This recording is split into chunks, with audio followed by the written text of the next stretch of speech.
पिछले एपिसोड में snake tribe में सबको ये मालूम पड़ गया था कि जियान होने वाला है क्वीन मेडुसा का हस्बैंड, और इस वजह से खासकर लॉन्डो में वहाँ पे चारों तरफ जेलसी फैल चुकी थी। और जब मोबाशी और हेडू करते हैं इकट्ठा जियान के ऊपर हमला, तब बीच में आ जाती है हमारी क्वीन मेडुसा, और इस वजह से ये खबर और भी ज्यादा पक्की हो चुकी थी। अब क्वीन मेडुसा के ऑर्डर की वजह से स्नेक ट्राइब में जियान को रोकने वाला कोई नहीं था। इस वजह से जियान बड़े आराम से स्नेक ट्राइब से बाहर चला जाता है। जब वो स्नेक ट्राइब से बाहर आके फाइनली इंसानों की आवाजें सुनता है, तो जियान के दिल का जो कोयोटिक माहौल था वो भी अब शांत होने लगता है। जियान स्नेक ट्राइब में क्वीन मेडुसा के एक्सप्रेशन के बारे में सोचता है, जिस तरीके से क्वीन मेडुसा उसे बाहर छोड़ने के लिए भी नहीं आई। इससे जियान को ये तो मालूम पड़ ही गया था कि उसके एक्शन से क्वीन मेडुसा काफी ज्यादा नाराज हो चुकी है। इस वजह से जियान अपना फोरहेड पकड़ के खुद को थोड़ी बहुत गालियां देता है, क्योंकि ये काफी ज्यादा शर्मनाक बात थी कि जियान इस बात को एक्सेप्ट नहीं कर पा रहा था, जबकि इस बात में सबसे ज्यादा प्रॉब्लम तो क्वीन मेडुसा को होनी चाहिए। और दूसरी बात यह है कि इसकी पूरी रिस्पॉन्सिबिलिटी जियान की है, चाहे वो अंडरग्राउंड वाला मैटर इंटेंशनल हो या फिर एक्सीडेंट। अब क्वीन मेडुसा ने जिस तरीके से जियान से कहा था कि इस चाइल्ड को वो अकेले रेस करेगी, इस बात को बार बार सोच के जियान को अंदर से बुरा फील हो रहा था। अब भले ही मैटर चाहे कुछ भी हो, लेकिन जो चाइल्ड पैदा होने वाला है उसमें शाओ क्लैन का खून तो है ही,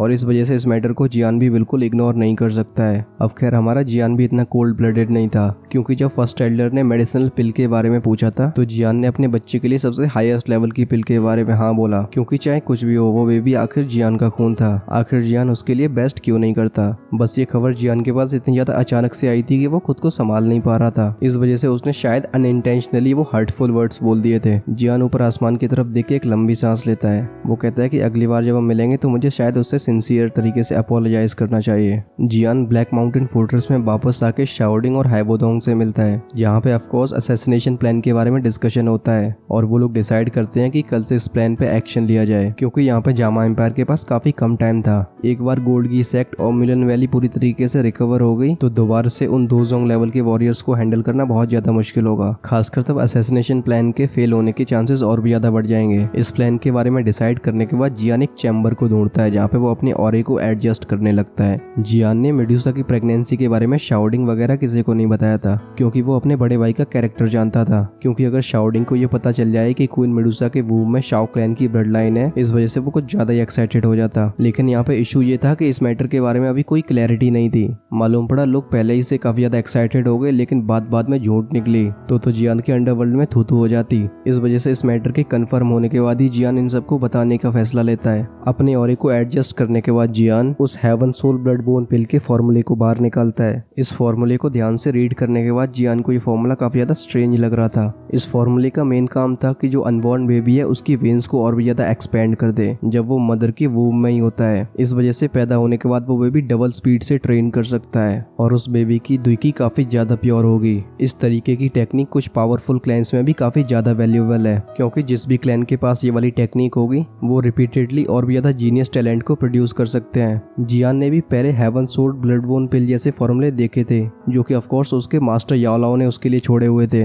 लेकिन वो फॉर्मूले फिर भी इतने ज्यादा डोमिनेटिंग नहीं थे। अब जियान को ये कतई समझ में नहीं आ रहा था कि स्नेक ट्राइब ने ये फॉर्मूला कहाँ से पाया। अगर इसकी न्यूज कहीं से लीक कर दी जाए तो चारों तरफ से कई स्ट्रॉन्ग फैक्शंस में जेलसी फैल जाएगी, क्योंकि किसी क्लैन के पास अगर ये फॉर्मूला होता है तो उस क्लैन में आउटस्टैंडिंग टैलेंट्स की कभी कमी नहीं होने वाली। अब हालांकि हेवन सोल्ड ब्लड बोन पिल का ये फॉर्मूला काफी वैल्यूएबल था, लेकिन इसकी स्ट्रेंथ थोड़ी सी ज्यादा डोमिनेटिंग थी। इस वजह से किसी न्यूबॉर्न बेबी को इसे रिफाइन करने में काफी ज्यादा डिफिकल्टी हो सकती है। लेकिन अच्छी बात यह थी कि क्वीन मेडुसा की ब्लड लाइन काफी ज्यादा एंशिएंट थी, इस वजह से उसका बेबी इस खतरनाक फॉर्मूले को भी फेस कर सकता है। तभी जियान एक सीरियस एक्सप्रेशन के साथ एक स्क्रोल को बाहर निकालता है, और वो स्क्रोल था टियर 7 की पिल का, क्योंकि ऐसी पिल किसी के कॉन्स्टिट्यूशन को पूरी तरीके से चेंज कर सकती थी। इस वजह से इसे रिफाइन करना बहुत ज्यादा डिफिकल्ट था। लेकिन उससे भी बड़ी टेंशन ये थी कि ये पिल एक लाइटनिंग डिजास्टर को अट्रैक्ट करती थी, और इस थंडर ट्रेवुलेशन को एल्केमिस्ट की दुनिया में पिल कैलेमिटी बोला जाता है। और इस थंडर ट्रेवुलेशन की स्ट्रेंथ बहुत ज्यादा खतरनाक होती है। कई एल्केमिस्ट की तो इससे जान भी जा चुकी है। इस वजह से ऐसे एल्केमिस्ट जो लेवल 7 की पिल को रिफाइन कर सकते हैं, वो भी इस पिल को रिफाइन करने से थोड़ा सा बचते हैं। और यही रीजन है कि इतनी सालों से स्नेक ट्राइब में किसी ने ये हेवन सोल्ड ब्लडबोन पिल का फॉर्मूला नहीं अचीव किया है, मतलब किसी बच्चे के ऊपर ये टेक्निक यूज नहीं करी गई है। इस वजह से इस पिल को रिफाइन करने के लिए सिर्फ इंग्रेडिएंट्स को ढूंढना जरूरी नहीं था,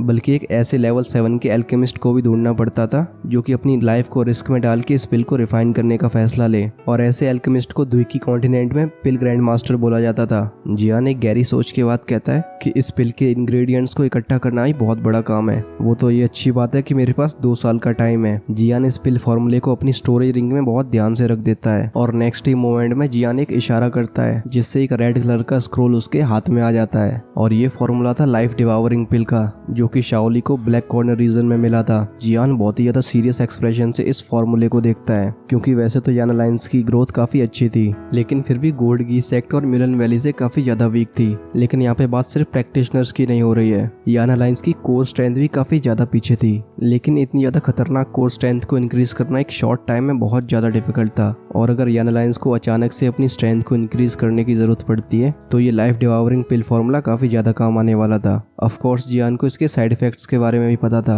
और इस लाइफ डिवावरिंग पिल फॉर्मूले के बारे में शाओडिंग, हाइबोदंग और बाकी के एल्डर्स से भी उसने डिस्कशन किया था। और सब मिलकर एक फैसले पे पहुंचते हैं कि यान अलायंस में ऐसे फाइटर्स को क्रिएट किया जाए जो कि मरने से नहीं डरते और जो कि यान अलायंस से पूरी तरीके से लॉयल भी होने चाहिए। अब हालांकि इस मेथड को यूज करने के बाद उनका लाइफ स्पैन बस 3 साल का रह जाएगा, लेकिन इससे यान अलायंस की स्ट्रेंथ कम टाइम में बहुत ज्यादा इंक्रीज हो सकती थी। अब इसका एक एग्जाम्पल तो पिछली बैटल ही थी। अगर जियान यहाँ पे टाइम से नहीं लौटता तो शायद जामा एम्पायर पूरी तरीके से फिनिश हो चुका होता और उस वक्त ऑफ कोर्स कई लोगों की जान भी जाती। इस वजह से ज्यादा लोगों को प्रोटेक्ट करने के लिए कुछ लोगों को सेक्रीफाइस तो करना ही पड़ेगा। जियान बड़बड़ाते हुए कहता है कि ये असैसिनेशन वाला प्लान कंप्लीट हो जाए, इसके बाद मैं इस लाइफ डिवावरिंग पिल के फॉर्मूले को बड़े भाई को दे दूंगा जिससे वो सीक्रेटली इस पिल को रिफाइन करवा सके। अब ऐसी डेथ स्क्वाड को डिसाइड करने का मैटर उनके ऊपर है, लेकिन ये बात तो पक्की है कि वो लोग बिल्कुल लॉयल होने चाहिए। जब तक ऐसे 2 वांग क्लास के प्रैक्टिशनर्स यान अलायंस के पास होंगे, इसमें यान अलायंस की सिर्फ जामा एम्पायर में नहीं बल्कि पूरे के पूरे नॉर्थ वेस्टर्न रीजन में काफी ज्यादा रेपुटेशन बढ़ जाएगी। जियान इस फॉर्मूले को भी वापस अपनी स्पेस रिंग में रख लेता है। अब जियान अपनी आंखें बंद करके कुछ हैंड सील्स को क्रिएट करने लगता है और फाइनली अब वो अपने ट्रेनिंग स्टेट में एंटर कर चुका था, क्योंकि जब से जियान ने उस माउंटेन वैली को छोड़ा था तब से अब तक जियान का दिमाग बिल्कुल भी शांत नहीं हुआ था। खासकर मिस्टी क्लाउड सेक्ट से बदले के चक्कर में जियान अभी तक बिल्कुल भी रिलैक्स नहीं कर पाया था। अब क्योंकि वो मैटर बिल्कुल फिनिश हो चुका है तो जियान भी अंदर से थोड़ी सी रिलीफ फील कर रहा था। जियान की ट्रेनिंग स्टेट में एंटर होने के बाद उस रूम की हवा में हम कई फ्लक्चुएशंस को देख सकते हैं, मतलब बेसिकली एनर्जी चेंजेस आ रहे थे। हम काफी नेचुरल एनर्जी को जियान की तरफ इकट्ठा होता हुआ देखते हैं, जिसे जियान की हेवनली फ्लेम्स धीरे धीरे करके रिफाइन करने लगती हैं, क्योंकि जियान ने एक दिन में 2 दोजोंग लेवल के फाइटर्स से फाइट करी थी। इस वजह से जियान की बॉडी की दुई की पूरी तरीके से एग्जॉस्ट हो चुकी थी। जियान की दुई की खासकर तब सबसे ज्यादा एग्जॉस्ट हुई थी जब उसने येल्लू टियान के खिलाफ 3 कलर्ड एंग्री बुद्धा लोटस का यूज किया था। इस वजह से जियान की सिर्फ उस समय दुई की ही एग्जॉस्ट नहीं हुई थी बल्कि उसकी स्पिरिचुअल स्ट्रेंथ भी काफी ज्यादा वीक हो चुकी थी। वो तो अच्छी बात है कि जियान की स्पिरिचुअल स्ट्रेंथ ऑलरेडी नॉर्मल लोगों से काफी ज्यादा स्ट्रॉन्ग थी। जियान की रिकवरी पावर भी काफी ज्यादा अच्छी थी। इस वजह से जियान कुछ ही दिनों में अपनी स्पिरिचुअल स्ट्रेंथ को पूरी तरीके से रिकवर कर लेता है। अब क्योंकि जियान ने एंग्री बुद्धा लोटस फ्लेम को कई बार यूज कर लिया था, इस वजह से जियान अपनी स्ट्रेंथ को और भी ज्यादा आसानी से कंट्रोल कर पा रहा था। जियान का स्पिरिचुअल परसेप्शन पहले से काफी ज्यादा शार्प हो चुका था। अब जियान को ट्रेनिंग करते करते काफी टाइम हो गया था। जियान जब अपने इस ट्रेनिंग स्टेट से बाहर आता है तो खिड़कियों से सनलाइट पास करके उसकी आंखों पे पड़ रही थी। जब जियान अपनी आंखें खोलता है तो हम उसकी बॉडी से काफी ज्यादा हॉट ऑरे को रिलीज होता हुआ देखते हैं। जियान कहता है कि अपनी स्ट्रेंथ को इंक्रीज करने का सबसे अच्छा शॉर्टकट तो फाइटिंग ही है, क्योंकि जियान अब ये सेंस कर पा रहा था कि येल्लू टियान और 3 मिलियन वेल्डर से फाइट करने के बाद जियान की स्ट्रेंथ काफी ज्यादा इंप्रूव हो गई थी। अभी जियान की स्ट्रेंथ 2 हुआंग के 1 स्टार पे पूरी तरीके से स्टेबलाइज हो चुकी थी। अब यहाँ पे हो सकता है कि हमें लगे ये तो बहुत नॉर्मल है, लेकिन हमें ये बात भी समझनी चाहिए कि जियान को बस ब्रेक थ्रू करे हुए 1 महीना हुआ है। जियान आसमान की तरफ देख के कहता है कि चलो आज इनका काम तमाम कर ही देते हैं। हम इस वक्त उसके फेस पे काफी ज्यादा कोल्ड स्माइल को देख सकते हैं। सीन चेंज होता है और हम देखते हैं एक माउंटेन पीक को, जो कि ब्लैक माउंटेन फोर्ट्रेस से थोड़ी सी दूर पे था। यहाँ पे कई इंसान अलग अलग जगहों पे बैठे हुए थे, लेकिन किसी के मुंह से कोई आवाज नहीं आ रही थी। उन लोगों ने अपने खतरनाक औरों को वीकेस्ट लेवल पे सप्रेस करके रखा था। और उस माउंटेन के साइड पे खड़े होते हैं 3 लोग, जो कि जियान, शाओडिंग और हाइबोडोंग थे। हाइबोडोंग ब्लैक माउंटेन फोर्ट्रेस की तरफ देखते हुए कहते हैं कि क्वीन मेडुसा अभी तक आ क्यों नहीं पाई। ये सुन के जियान एक स्माइल के साथ रिप्लाई करता है कि मैंने उसे ऑलरेडी इन्फॉर्म कर दिया है, अब हो सकता है कि वो स्नेक ट्राइब से कुछ एक्सपर्ट्स को इकट्ठा कर रही हो। और जियान ने ये बात बस कही थी तभी आसमान में कई फिगर्स फ्लैश होते हैं और कुछ ही सेकंड्स के अंदर वो उस माउंटेन पीक पे भी आ चुके थे। अब ऑफ कोर्स ये लोग स्नेक ट्राइब से थे जिनकी लीडर क्वीन मेडुसा थी। मेडुसा को अपीयर होते हुए देख हाइबोडोंग और बाकी लोगों को थोड़ी सी रिलीफ फील होती है, क्योंकि अगर इस असैसिनेशन प्लान में क्वीन मेडुसा अवेलेबल नहीं होती है तो इस प्लान का कोई मीनिंग नहीं रह जाता। क्योंकि अगर जियान सिर्फ अकेला अटैक करता है तो 3 सेक्ट अलायंस की टाइट सिक्योरिटी में एंटर करना काफी ज्यादा डिफिकल्ट होने वाला था। क्वीन मेडुसा आने के बाद सबसे पहले जियान को देखती है, जिसके बाद वो सबको देख के कहती है कि अगर तुम सब रेडी हो तो चलो चला जाए। शाओडिंग एक नोट करने के बाद कहता है कि हम अपने ओरिजिनल असैसिनेशन प्लान को फॉलो करेंगे। जियान और क्वीन मेडुसा 3 सेक्ट अलायंस में एंटर करके येलो टियान और 3 म्यूलन एल्डर्स को असैसिनेट करने की कोशिश करेंगे, मतलब बेसिकली मौका ढूंढेंगे। और अगर ये असैसिनेशन अटेम्प्ट फेल होता है तो बाहर खड़े हाइबोडोंग और बाकी के एक्सपर्ट्स तुम्हारे रेस्क्यू के लिए आएंगे। और उस समय अगर हमारे पास चांस होता है तो 3 सेक्ट अलायंस के कैंप में और भी ज्यादा मारकाट मचाने में कोई दिक्कत नहीं है। अब हाँ, अगर इसकी पॉसिबिलिटी नहीं है तो हमें बस चुपचाप विड्रॉ करना चाहिए, क्योंकि हम ज्यादा नुकसान अफोर्ड नहीं कर सकते हैं। ये सुन के बाकी के सारे लोग नॉड करते हैं। शाओडिंग अपने दोनों हाथ कप करके कहता है कि मैं ब्लैक माउंटेन फोर्ट्रेस में रुके इस गुड न्यूज का इंतजार करूंगा।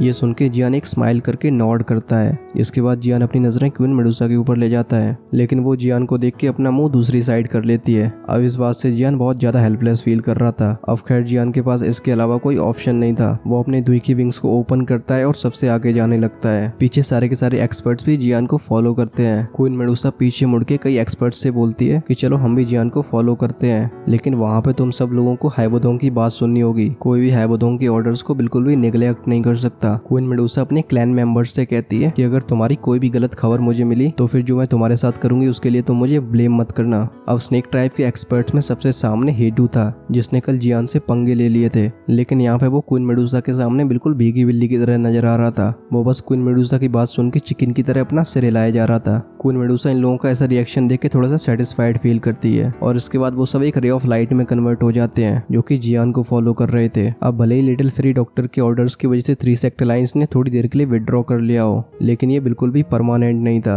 वो सारे के सारे लोग चुयन एम्पायर के बॉर्डर पे इकट्ठे हुए थे और अगली बार जैसे उन्हें मौका मिलता वो जामा एम्पायर पे दोबारा अटैक करने के लिए बिल्कुल रेडी थे। और ये बात पहले लिटिल फ्री डॉक्टर ने भी बोली थी कि भले ही 3 सेक्ट अलायंस उसके ऑर्डर पे पीछे चली गई हो, लेकिन गोल्ड की सेक्ट और म्यूलन वैली चुयन एम्पायर से नहीं थे। और दूसरी बात ये थी कि उनकी स्ट्रेंथ पॉइजन सेक्ट से कुछ ज्यादा वीक भी नहीं थी। अब गोल्ड की सेक्ट और म्यूलन वैली और भी ज्यादा एक्सपर्ट्स को भेजने के लिए तैयार थे जो कि जामा एम्पायर के ऊपर अटैक करने वाले थे, लेकिन अचानक से लिटिल फ्री डॉक्टर का ये वाला ऑर्डर आ जाता है, जिस वजह से 3 सेक्ट अलायंस की आर्मी में कई लोग इस बात से डिससैटिस्फाइड थे। अब भले ही येलो टियान और वो तीनों एल्डर काफी सीरियसली इंजर्ड हो चुके थे, लेकिन जैसे उन दोनों के सेक्ट्स में से पिल्स अराइव होती उनकी रिकवरी काफी ज्यादा तेजी से होने वाली थी और जिसके बाद वो फिर से काफी ज्यादा स्ट्रॉन्ग हो जाते। उनके लिए जामा एम्पायर और यन अलायंस को डिस्ट्रॉय करना कोई बड़ी बात नहीं थी और खासकर इस उम्मीद की वजह से 3 सेक्ट अलायंस की आर्मी पीछे हटने के लिए राजी नहीं थी और इस वजह से 3 सेक्ट अलायंस के बीच लोगों के अलग अलग विचार हो चुके थे, जो कि लिटिल फ्री डॉक्टर का सरदर्द बन चुका था। अब क्योंकि लिटिल फ्री डॉक्टर ने ये वाला डिसीजन काफी ज्यादा अचानक लिया था, इस वजह से उन दोनों सेक्ट्स के अलावा पॉइजन सेक्ट और चुयन एम्पायर के बीच के रिश्तों में भी दरार आ चुकी थी। लेकिन स्काई पॉइजन वुमन की खतरनाक रेपुटेशन की वजह से उससे कोई कुछ कहता नहीं था। अब भले लिटिल फ्री डॉक्टर ने विड्रॉ करने का फैसला ले लिया हो, लेकिन यान अलायंस और जामा एम्पायर के ऊपर से बिल्कुल भी खतरा टला नहीं था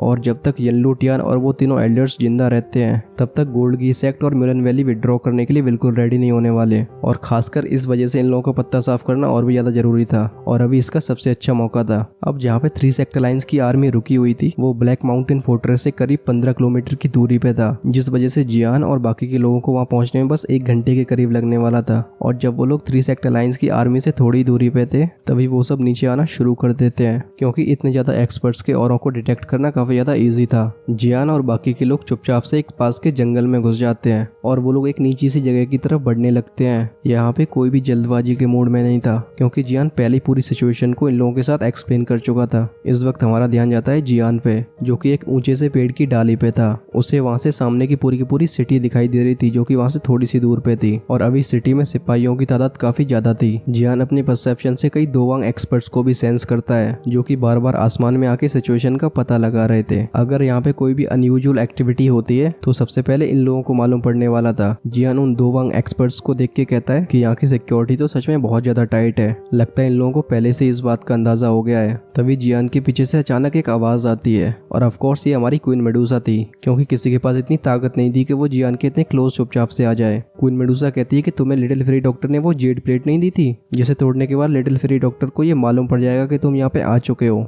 जिससे वो 3 सेक्टर लाइन्स के डिफेंसेस को ब्रेक कर सके। क्वीन मेडुसा पेट्रोलिंग गार्ड्स को देखते हुए कहती है कि ये लोग तो पॉइजन सेक्ट से लग ही नहीं रहे हैं और लिटिल फेरी डॉक्टर तो सिर्फ पॉइजन सेक्ट के सोल्जर्स को कंट्रोल कर सकती है। ये बात सुन के जियान भी हामी भर देता है। वो कहता है कि तुम सही कह रही हो, लेकिन हमारे पास दूसरी कोई चॉइस नहीं है। जियान कहता है कि ये तो पहले से ही काफी ज्यादा रिस्की प्लान था। चलो जब रात होती है तो हम लोग अटैक करना शुरू कर देंगे। अब हमारी स्ट्रेंथ इस लेवल पे तो पहुंच ही चुकी है कि इन दोवांग एक्सपर्ट्स का हमें डिस्कवर करना बहुत ज्यादा डिफिकल्ट होगा। ये बात सुन के क्वीन मेडुसा भी यस बोल देती है। जियान फटाक से अपनी स्टोरेज रिंग से वो जेड पीस बाहर निकालता है जो कि ग्रे कलर का था, और उसे तोड़ने के बाद जियान एक स्माइल के साथ कहता है कि चलो रात होने का इंतजार करते हैं। वो क्वीन मेडुसा को फेस करके बोलता है कि हुजूर हमें कल के लिए माफी दे दो। ये बात सुन के क्वीन मेडुसा थोड़ी सी सरप्राइज हो जाती है, क्योंकि इस तरीके से जियान ने पहली बात करी थी जब से वो उससे मिली थी। वो जियान से कहती है कि तुम्हें माफी मांगनी भी आती है। इस वक्त शायद क्वीन मेडुसा भी ये रियलाइज नहीं कर पा रही थी कि उसकी आवाज कितनी ज्यादा जेंटल हो चुकी है। मेडुसा की ये बात सुन के जियान थोड़ी सी ऑकवर्ड स्माइल करता है। वो कहता है कि मैं अभी तो हेवन सोर्ड ब्लड बोन पिल को रिफाइन नहीं कर सकता हूँ, लेकिन एक बार मेरी एल्केमी स्किल थोड़ी सी इंप्रूव हो जाए तो मैं इसे रिफाइन करना शुरू कर दूंगा।